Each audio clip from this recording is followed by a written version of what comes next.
Simon Khan here for Seconds Out, here to review the year that was. Joining me today is Maxi Hughes. Maxi, good to see you. We were just chatting there off camera. You got a smile on your face. That's because you got the win over Gary Cully to end the year. Before we get to that, just in your own words though, how would you summarize this year in boxing for yourself?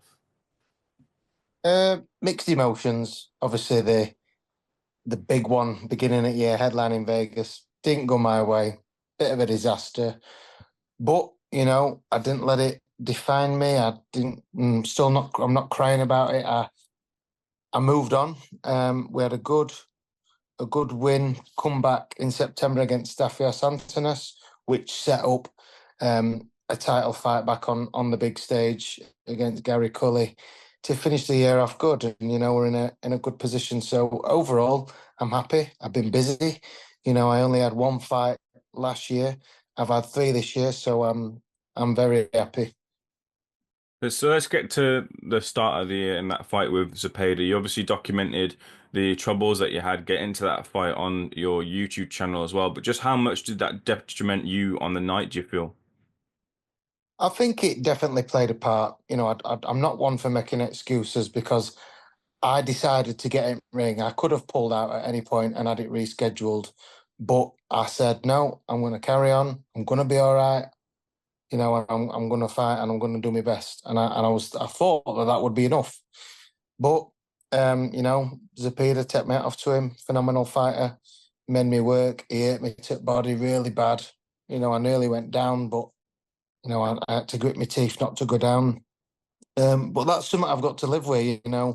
If I was 100%, would he have still done? Would it have been the same result, or would I have managed to, as we've seen the other week, Tevin Farmer, similar style to me, causing some problems?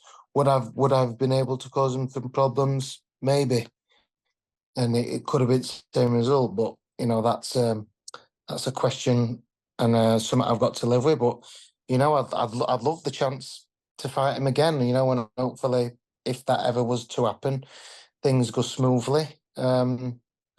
But yeah, that's how it started, and unfortunately, that's just life, and that's the cards you dealt, and you just deal with them when things like that come up. Yeah, where do you rate him then, first of all, in the fighters that you fought in your career, and then the possibility of a future fight with him again, and how you think that would be different the second time around? Definitely rate him highly. He's more than he's not just a come forward aggressive fighter. He does it smartly. He's got a phenomenal engine. Um, his punch variety, selection, his footwork that's why he's number one with all the sanctioning bodies. And going forward, if I was to fight him again, our game plan was similar to Tevin Farmer's. Outbox him, make him miss, and also Tevin Farmer showed there's a little bit of vulnerability there by putting him down. He got back up and he definitely deserved to win the fight. Did Zepeda? The right man won. Tevin just did cause him some problems. So it's something I'd love the chance to again, and I feel like if I was 100%, I could definitely do better than I did do first time round. The second fight you had in the year was the fight with Antonas.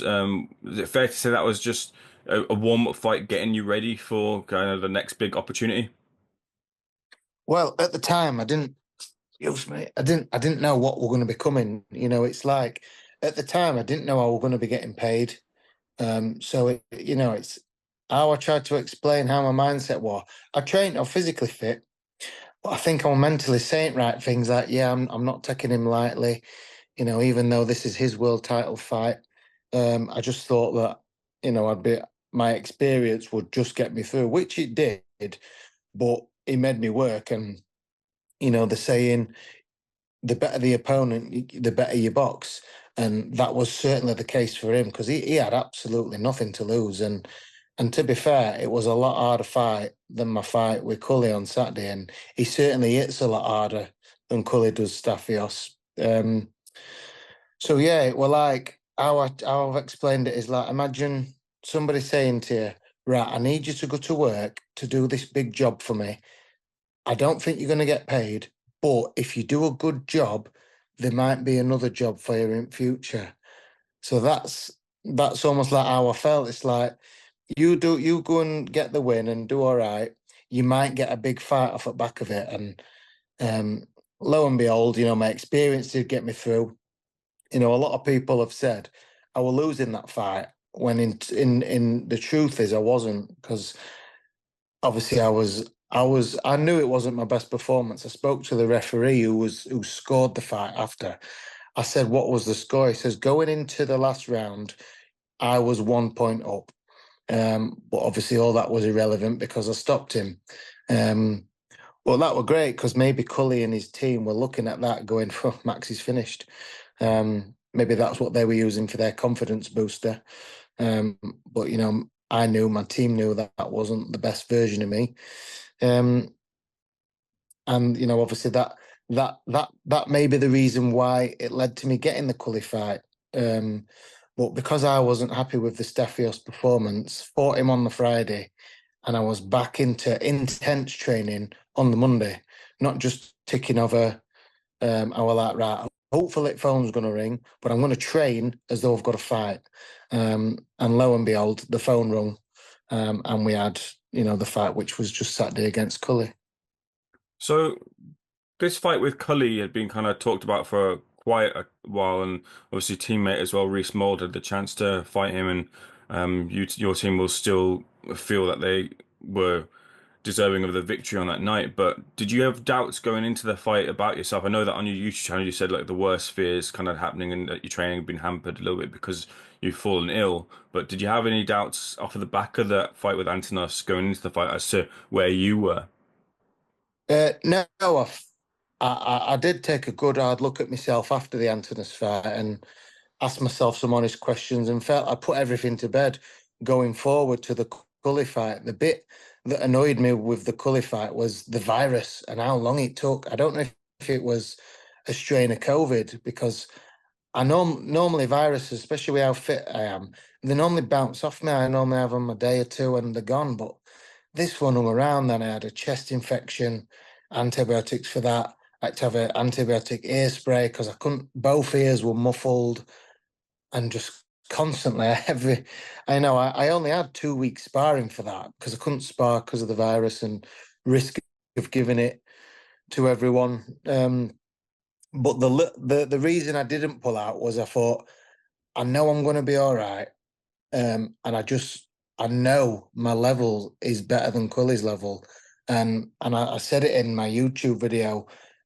Maybe I didn't put my foot down in the fight because not so much a doubt, but just thinking, what is my engine like, my power of recovery? Like if after I'd wobbled him, I'd like absolutely put a big assault on, and the referee didn't wave it off or he didn't get put down.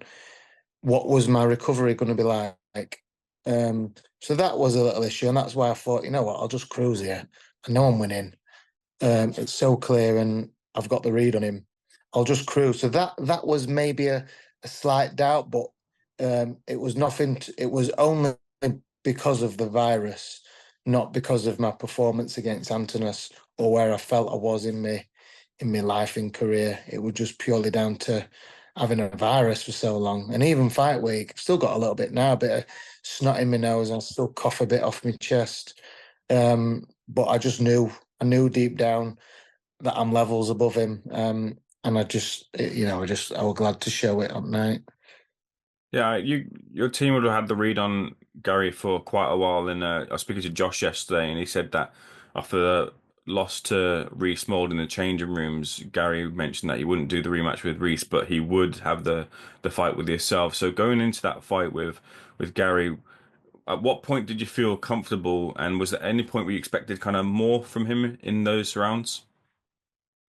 In first round, obviously, I'm with Reece every day. So he says, honestly, Reece says, your feet are better than mine. He says, I were able to read his jab and read his moves. He says, you won't have no problem reading him. And I was surprised at that. I was like, yeah, I probably will be able to get a read of him, maybe after a couple of rounds because he's so tall, freakishly tall. But he threw a jab in first round. And I was like, Jesus, this is not going to be that hard. So within the first round, I was like, I think I've got his number. And then I wobbled him, stiffened him up in first round, I think with like a right uppercut sort of shot. And I was like, I've got you. And it was from that moment on, I thought, I've got the read on you. Felt his strength, physical strength up close in bits of clinches, which Reese had told me wasn't really there. I'd also reached out to me, Francisco Patera. I got pally with him over in Oklahoma. He'd also reached out and said very similar things to Reese.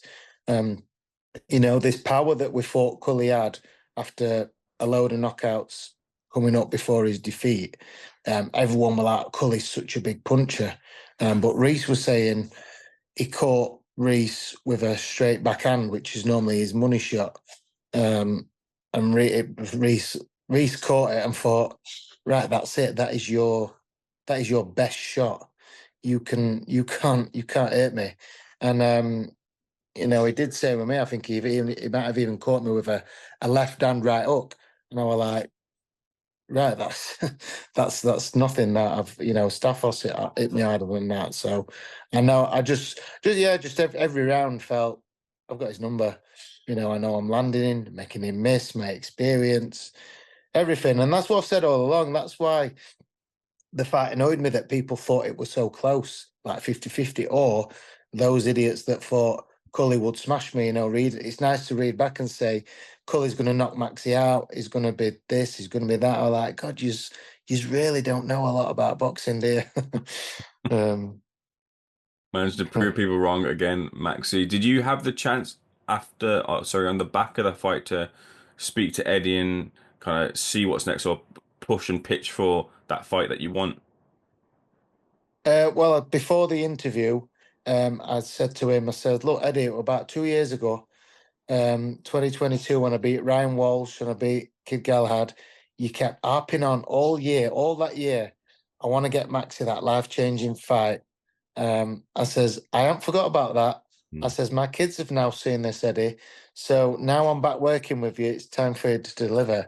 And he was smiling and nodding, and now we're working together, as well as my man Louis DeBella. Hopefully them guys can deliver.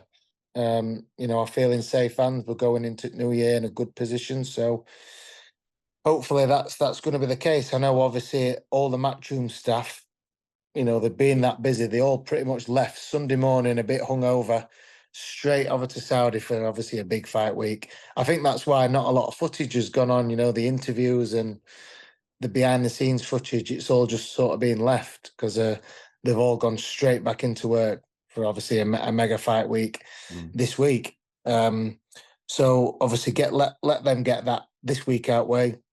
Then it's Christmas. But lo and behold, I'll be straight on it. I'll be picking training back up next week, and then we'll be heavy on the phone early next year saying what's happening. I'm going to be training, want to be ready. I'm going to make sure that I'm ready as a reserve for the February 22nd in case anything happens with Floyd Schofield. I'll say I want that call. I'll step in. So yeah, that's just how I'm going to attack next year. Just be ready. You've also made the change to manage yourself this year. That's right. And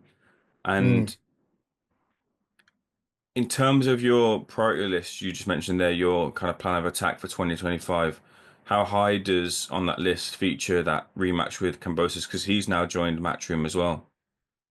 Yeah, that's another thing that I mentioned to Eddie.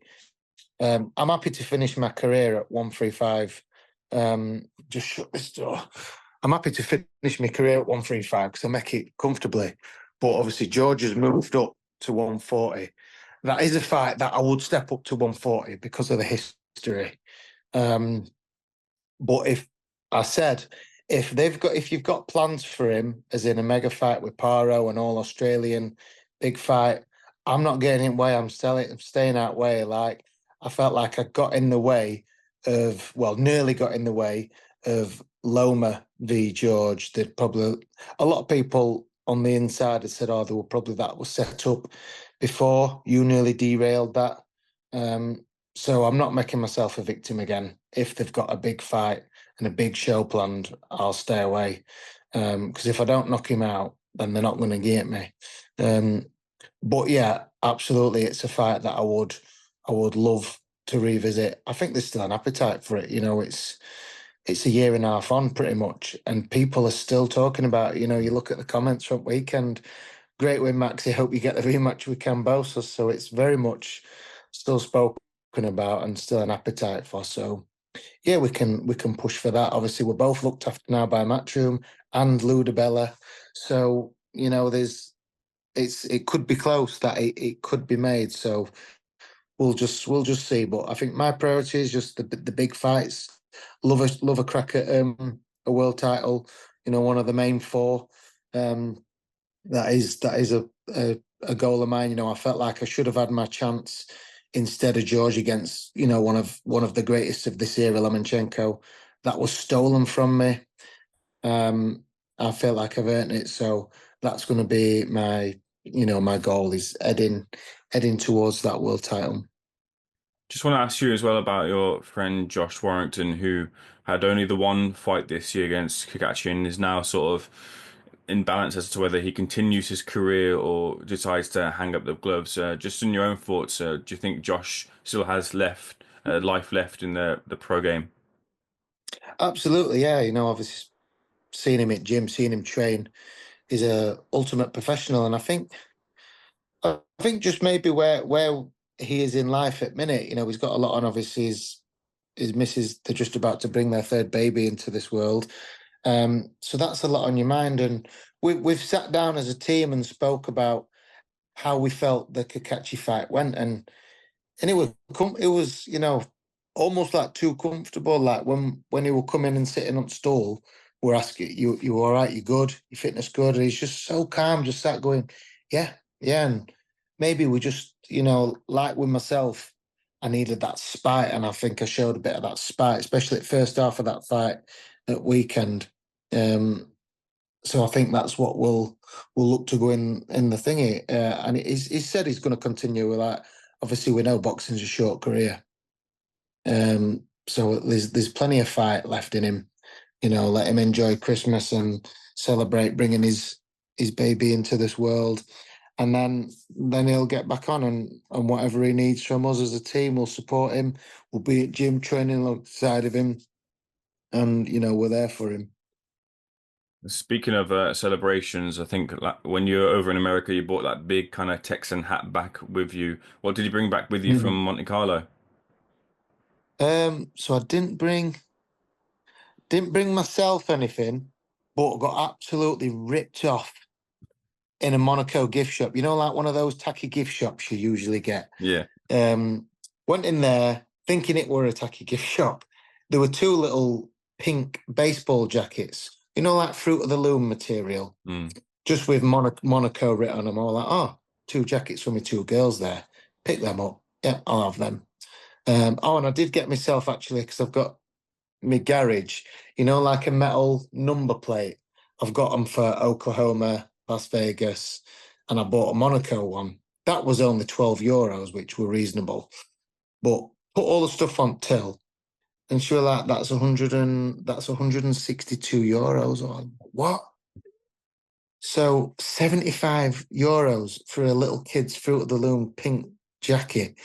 That's what I got him, and that's what I was shocked at. So that's what I come back with, and a garage sign. So that's my Monaco Monte Carlo experience. And hopefully a few more wins in 2025. Maxi, been a pleasure speaking to you. Looking forward to your next year in boxing. Thanks for speaking to Seconds Out, so we'll catch up very soon. Cheers, mate. Thank you. Good man, appreciate it.